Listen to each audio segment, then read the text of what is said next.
দুই কুল গেল আমার লইলি না খবর, তোরে ভালোবাসা হইয়াছি নিথর। এই কুল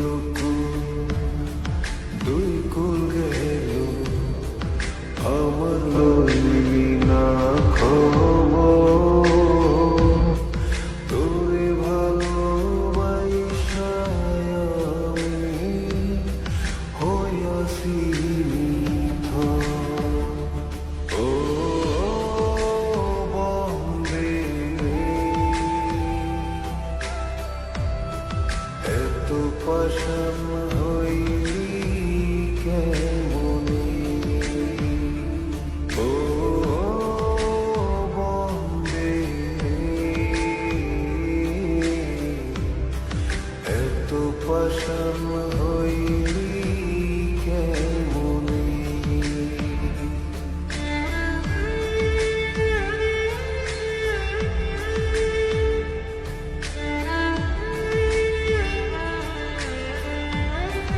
ভাই পৃথিবীতে এমন লোক আছে কি দিমাগ দেখলি, হ্যাঁ কাজকর্ম তো কিছু করার নেই, আর কিছু করেও না, হ্যাঁ, শুধু চলে এসছে আমাদের ম্যাডামকে রাখাতে।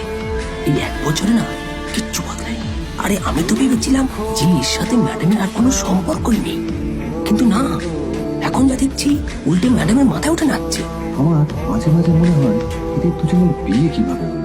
আর বিয়ে তো অনেক পরের কথা, 2 বছর হয়ে গেল এদের এখনো ডিভোর্স হলো না। হ্যাঁ, আমার তো ভাবলে কিরকম অবাক যা লাগছে। বলেছিস।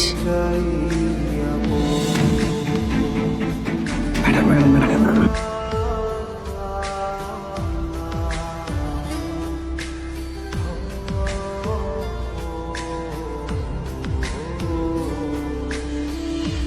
দুঃখ আমার সাথী হইল সারা জনম ভর,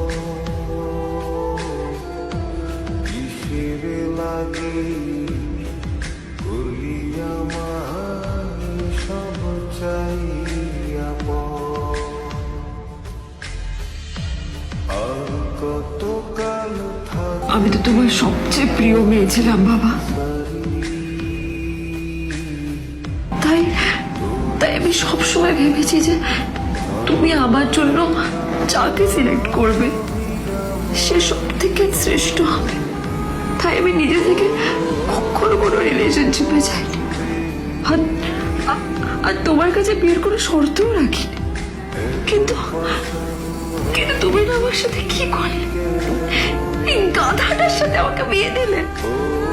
আমার আমার জীবনটা নষ্ট হয়ে গেল, শেষ হয়ে গেল।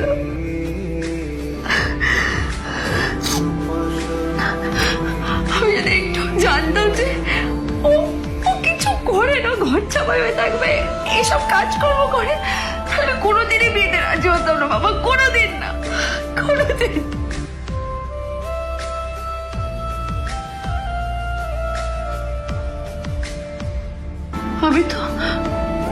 আমি তো সবসময় ভাবতাম যে বাবা মারা তাদের সন্তানের ভালো চায়, কল্যাণ চায়, তাদের জন্য চিন্তা করে।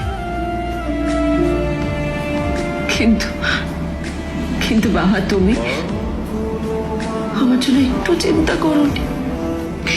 তুমি শুধু তোমার শেষ কর্তব্যটুকু করতে চেয়েছিলে, শেষ ইচ্ছাটুকু রাখতে চেয়েছিলে। পালন করা হয়ে গেছে, আর আমাদের তুমি ছেড়ে চলে গেলে।